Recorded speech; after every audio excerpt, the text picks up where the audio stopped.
जरा सोचिए, आपका सपनों का घर एक ऐसा वादा बन जाए जो 1 या 2 साल नहीं बल्कि पूरे 17 साल तक एक बुरे सपने की तरह आपका पीछा करे। मुंबई में 900 से ज्यादा परिवारों के लिए ये कोई फिल्म की कहानी नहीं है, ये उनकी असली जिंदगी की सच्चाई थी। चलिए, आज इस उलझी हुई कहानी की परतें खोलते हैं और देखते हैं कि कैसे उम्मीद की एक छोटी सी किरण ने इस 17 साल के अंधेरे को खत्म किया।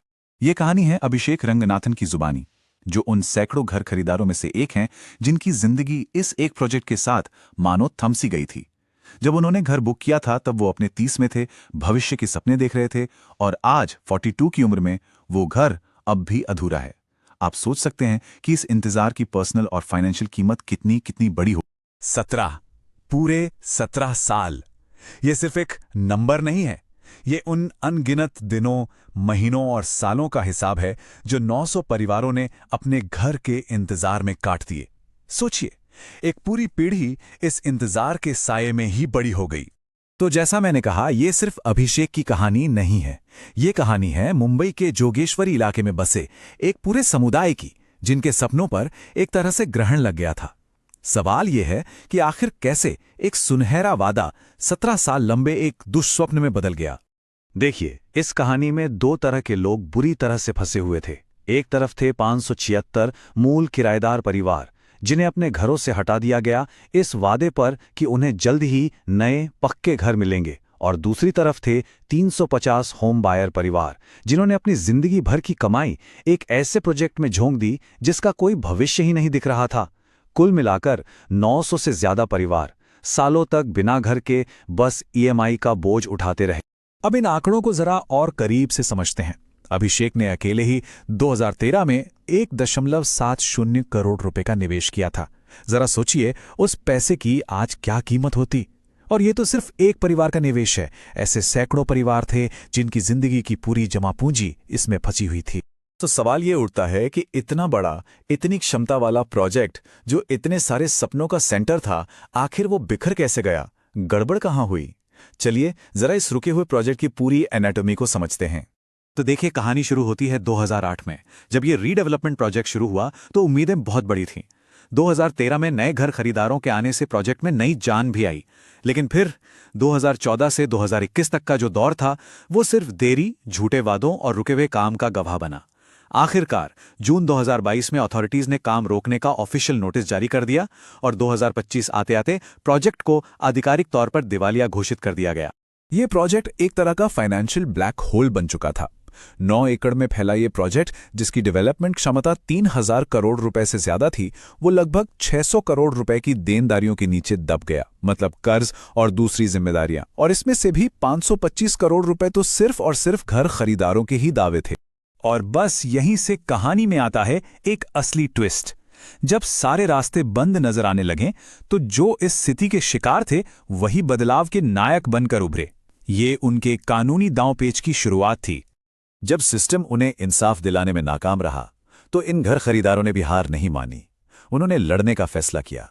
उनका अदालत जाना सिर्फ एक आखिरी कोशिश नहीं थी, बल्कि अपने भविष्य को अपने हाथों में लेने का एक बहुत मजबूत और सोचा समझा कदम था। और इस लड़ाई में उनका सबसे बड़ा हथियार बना एनसीएलटी, यानी नेशनल कंपनी लॉ ट्रिब्यूनल। अच्छा, ये एनसीएलटी है क्या चीज? आसान भाषा में समझिए, ये मुश्किल में फंसी कंपनियों के लिए एक फाइनेंशियल इमरजेंसी रूम की तरह है, जो कंपनी को बंद होने से बचाकर उसे फिर से खड़ा करने का एक रास्ता तैयार करता है। तो एनसीएलटी की प्रक्रिया ने एक बिल्कुल साफ रास्ता दिखाया। हुआ ये कि सबसे पहले सभी घर खरीदारों ने मिलकर केस फाइल किया। फिर कोर्ट ने प्रोजेक्ट को संभालने के लिए एक एक्सपर्ट को अपॉइंट किया। इसके बाद दूसरे काबिल डेवलपर्स को प्रोजेक्ट को दोबारा शुरू करने के लिए अपने प्लान्स देने को कहा गया। और आखिर में जो सबसे बेहतर और प्रैक्टिकल प्लान था, उसे चुन लिया गया। और यहीं से निराशा के बादल छटने लगे और कहानी बचाव से रिवाइवल की ओर बढ़ चली। अब हम उस ठोस योजना पर नजर डालेंगे जो इस कहानी का रुख पूरी तरह से बदल रही है। ये स्लाइड अतीत और भविष्य का फर्क बिल्कुल साफ दिखाती है। एक तरफ था पुराना डेवलपर जो दिवालिया था और काम रुका हुआ था, और अब दूसरी तरफ है नया डेवलपर मंत्रा ग्रुप, जो एनसीएलटी से मंजूरी और फंडिंग के साथ आया है। जहां पहले कोई डेडलाइन नहीं थी, वहीं अब 18 महीने में काम पूरा करने का लक्ष्य है। और सबसे बड़ी बात, बरसों से बंद पड़ा कंस्ट्रक्शन फिर से शुरू हो गया है। और सुनिए, ये सिर्फ खोखले वादे नहीं हैं, बल्कि जमीन पर काम दिख रहा है। होम बायर्स के टावरों पर कंस्ट्रक्शन का काम शुरू हो चुका है। MHADA यानी Maharashtra housing and area development authority ने भी काम रोकने का आदेश वापस ले लिया है। 300 से ज्यादा किराएदारों का इस साल का किराया चुका दिया गया है और साइट पर रह रहे 92 किराएदारों को मुआवजा भी दिया गया। तो अब बड़ा सवाल ये उठता है कि क्या ये जीत सिर्फ इस एक प्रोजेक्ट तक ही सीमित है, या फिर ये मुंबई में फंसे हजारों और लोगों के लिए भी उम्मीद का एक खाका, एक ब्लूप्रिंट बन सकती है। फ्लैट्स का आर्ट एनालिसिस का ये विजुअल असली तस्वीर दिखाता है। जोगेश्वरी में करीब 900 परिवारों को तो राहत मिल गई, ये बहुत बड़ी बात है, लेकिन सिर्फ MHDA के ही दूसरे रुके हुए प्रोजेक्ट्स में 27,000 से ज्यादा परिवार अब भी अपने घर का इंतजार कर रहे हैं। मतलब ये समस्या किसी एक प्रोजेक्ट की नहीं, बल्कि पूरे शहर के लिए एक बहुत बड़ी चुनौती है। हम अपनी बात को वहीं खत्म करते हैं जहां से शुरू किया था, अभिषेक के शब्दों पर। हम आखिरकार सुरंग के अंत में रोशनी देख सकते हैं। ये एक वाक्य 17 साल के संघर्ष, निराशा और अब जाकर मिली राहत और उम्मीद को बयां करता है। तो हम आपको इस एक सवाल के साथ छोड़े जाते हैं, क्या ये समाधान उन हजारों और परिवारों के लिए भी जवाब हो सकता है जो आज भी अपने घरों का इंतजार कर रहे हैं? इस सफलता की कहानी के पीछे छिपे सबक पर विचार करना बहुत बहुत जरूरी है। अगर आपको ये कहानी जानकारीपूर्ण लगी तो रियल एस्टेट की ऐसी ही गहरी जानकारी के लिए फ्लैट्सकार्ट को लाइक, शेयर और सब्सक्राइब करना न भूलें। डिस्क्लेमर: प्रस्तुत जानकारी सार्वजनिक रूप से उपलब्ध रिपोर्टों और फ्लैट्सकार्ट विश्लेषण पर आधारित है।